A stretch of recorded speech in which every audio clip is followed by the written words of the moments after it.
vous serez dedans. Donc maintenant, on va expliquer la procédure pour que tout se déroule dans l'ordre. Oui, puis je te ferai remarquer que non, on commence pas par manger à avoir.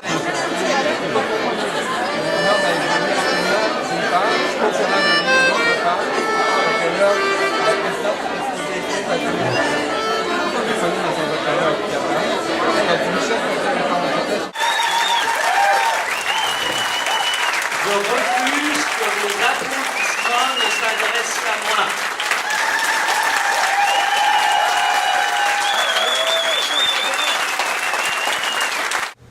Puis là, quand Françoise a dit, ben, c'était quelque chose dans ces termes, tout donc, on va la créer, notre parti féministe s'il le faut. Je me rappelle là, il vient de se passer quelque chose.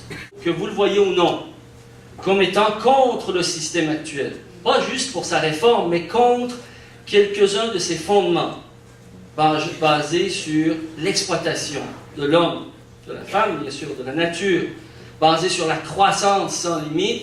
On est contre ça. Ça veut dire, à proprement parler, on n'a pas besoin d'appeler ça socialisme, communisme, soviétisme. T'es soviétique, toi, c'est ça? On n'a pas besoin de parler, de nommer ces choses-là. En soi, juste l'idée de ralentir la croissance, c'est à proprement parler révolutionnaire. Or, malgré tous les obstacles institutionnels, on a réussi à rentrer un pied dans la porte. Sur des questions de distribution et redistribution du revenu, je pense qu'une chose qu'on doit dire à l'heure actuelle, c'est que la crise qu'on connaît est celle d'un modèle de régulation de l'emploi. Je trouve qu'on ne l'entend pas suffisamment, on n'en parle pas beaucoup. Je vais aussi mettre l'accent sur quelque chose dont on parle peu aussi à l'heure actuelle, c'est la responsabilité qu'ont les économistes dans la crise actuelle. C'est que le fait de vouloir amener des mesures pour les personnes en situation de pauvreté, au cours des ans, ça nous a amené à les chiffrer. Puis ça nous a amené à regarder les budgets du Québec pour voir comment on doit s'occuper de nos affaires pour que l'argent soit mis à la bonne place. Québec solidaire! Québec solidaire! Québec solidaire! Québec solidaire! Merci! Je pense aussi qu'on est en train d'apprendre ensemble. Je le disais déjà vendredi soir, je pense que ça continue. On apprend ensemble ce que c'est d'être un parti politique avec un député à l'Assemblée nationale, député qui malheureusement, vous le savez, ne pouvait pas être là ce matin parce qu'il est fêté par la communauté iranienne de Toronto. C'est quand même intéressant. Une crise où on sait que les uns, une minorité, s'enrichit, et ça depuis longtemps, pendant que d'autres s'appauvrissent. Où les uns pillent et massacrent la nature, pendant que d'autres voient leurs revenus chuter et leur mode de vie bouleversé dans plusieurs pays du monde.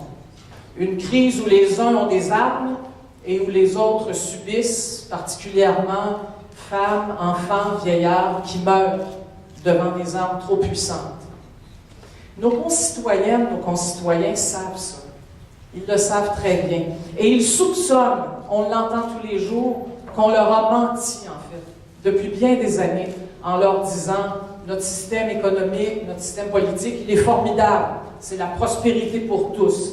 Ils savent que beaucoup d'économistes, beaucoup de puissants décideurs économiques, beaucoup de politiciens leur ont menti. Et ce qu'ils savent aussi, ce qu'ils sentent confusément, c'est qu'on va maintenant leur demander à eux, à elles, de payer. Alors, c'est le moment d'oser, je crois, poser les bonnes questions, tenter, pas tout seul, avec plein de gens autour de nous, tenter d'apporter des réponses, faire émerger des propositions audacieuses et je dirais, surtout peut-être, donner le goût de l'économie autrement et donner le goût de la politique autrement. Et je pense que si on réussit à faire ça, Québec solidaire aura vraiment contribué à l'avancement des idées politiques au Québec et à la recherche de solutions à cette période qui va être difficile pour plein de gens. En terminant, je pense que ce que Québec solidaire veut donner, veut tenter d'apporter à la population du Québec, ça se résume en un mot peut-être, c'est le mot espoir. Parce que l'espoir, c'est le plus profond moteur de changement qui puisse exister. Un député, c'est l'espoir que quelqu'un parle en notre nom, là où les décisions se prennent, Et cet espoir-là, s'il n'est pas déçu, et je suis certaine qu'il ne le sera pas, il pourrait amener des gens à se dire, un, c'est bien, et deux,